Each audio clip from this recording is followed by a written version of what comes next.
আপনার নাম পরিচয়টা একটু কথা বলেন। জয় হরিচাঁদ, জয় গুরুচাঁদ। আজকের আমার নাম অবিনাশ মিত্র, রমনা শ্রী শ্রী হরিচাঁদ মন্দির ধর্ম সহ সম্পাদক। আজকের আমরা দীর্ঘ সময় ধরে মাননীয় প্রধান উপদেষ্টার ডাকে একত্রিত হয়েছি। বিভিন্ন ধর্মের ধর্মগুরুরা উপস্থিত হয়েছেন এবং সেই উপস্থিতিতে বিভিন্ন রকমের কথা হয়েছে এবং আমাদের কথাগুলো ধৈর্যের সহিত সকল উপদেষ্টারা শুনেছেন এবং আমাদের যে দুঃখ কষ্ট সকলার কথাই শুনেছেন। আরো বিশেষ করে আমাদের ভালো লাগতেছে যে মাননীয় প্রধান উপদেষ্টা আমাদের সকলার কথাই ধৈর্যের সহিত শ্রবণ করেছেন এবং সেইভাবেই আগাবেন, এটা আমাদের বিশ্বাস। আপনারা বাংলাদেশে তো অনেক ভালো আছেন, এই যে ভারতীয় গণমাধ্যম যে বিভিন্ন ধরনের প্রোপাগান্ডা ছড়াচ্ছে, এটাকে আপনাকে কিভাবে দেখছেন? আপনারা বাংলাদেশে কোনো সমস্যার মধ্যে আছেন কিনা সেটা আমাদেরকে একটু ক্লিয়ার করেন। হ্যাঁ, এখানে আমরা বাংলাদেশে যারা আছি, এই তো বললাম যে বিভিন্ন ধর্মগুরুরা আজকে আমরা উপস্থিত হয়েছি, তার মধ্যে কোনো বিভেদ নেই। তবে বিভেদটা কোথায়? বিভেদ তো হচ্ছে। বিভেদটা কে করছে?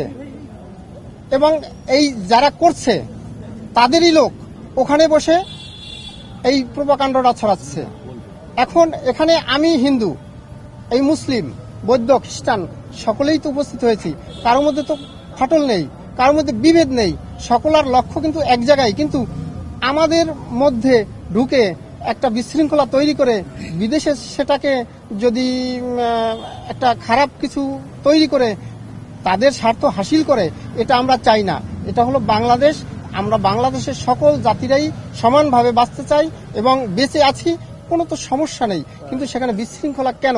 যদি কেউ করে থাকে সেটা নিশ্চিত করে আপনাদের গণমাধ্যমকে আহ্বান করব, যে করেছে।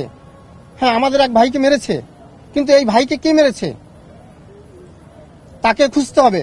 এখন ওই এক ব্যক্তি, সে কি আমি হিন্দু না মুসলিম না সেটা দুষ্ট, সেইটাকে খুঁজে বের করে আমরা আমাদের শাসন চালাবো। কিন্তু এইটাকে পুঁজি করে বাহিরে গিয়ে বাহিরের রাষ্ট্র আমাদের উপরে একটা মানে কি বলে মাছের আদারির মতো হিন্দুদের উপরে একটা চারা উঠিয়া সে একটা বড় কিছু তৈরি করে নিল। এটা আমরা চাই না। আমরা এখানে সবাই হিন্দু মুসলিম ভাই ভাই সমানভাবে বেঁচে থাকতে চাই এবং সকলের সমান অধিকার।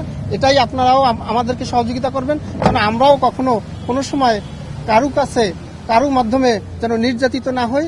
এবং যদি কেউ করে তাকে আপনারা তুলে ধরেন, তার বিচার করেন। তবে আর আমরা এই যে তারা যে হাসিলটা করছে, এই সুযোগটাও পাবে না, হাসিলও তারা করতে পারবে না। দিবালোকের